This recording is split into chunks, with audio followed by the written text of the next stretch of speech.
జంగారెడ్డిగూడెంలో బైనేరు ఒడ్డున వెంచేసి ఉన్న గోవిందాంబ సమేత శ్రీ మద్విరాట్ పోతులూరి వీర బ్రహ్మేంద్ర స్వామి ఆలయ నవమ వార్షికోత్సవం కన్నుల పండుగ నిర్వహించారు. ఈ సందర్భంగా స్వామివారి కళ్యాణం వైభవపేతంగా జరిపారు. కళ్యాణ క్రతువులో ఉభయదారులకు వేద ఆశీర్వచనం అందజేశారు. పట్టణానికి చెందిన ప్రముఖులు పాల్గొన్నట్లు మాజీ ఎంపీపీ వినాయక చిట్స్ కొండపల్లి కేశబాబు తెలిపారు.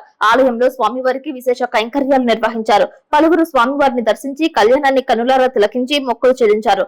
పండిత పురోహితులు వేద మంత్రాలతో శాస్త్రోక్తంగా కళ్యాణం జరిపారు. భారీ స్థాయిలో అన్నప్రసాద వితరణ చేశారు. కుటుంబ సమేతంగా స్వామివారిని దర్శించుకున్నారు. ఈ సందర్భంగా స్వామివారికి ఏర్పాటు చేసిన ప్రత్యేకమైన రథంలో గ్రామోత్సవం చేయనున్నట్లు తెలిపారు. ఈశ్వరీదేవి, విశ్వకర్మ భగవాన్, కంచి కామాక్షిదేవి, ఏకాంబరేశ్వర స్వామి, సిద్ధయ్య స్వామిలను పలువురు దర్శించుకుని పూజలు చేశారు.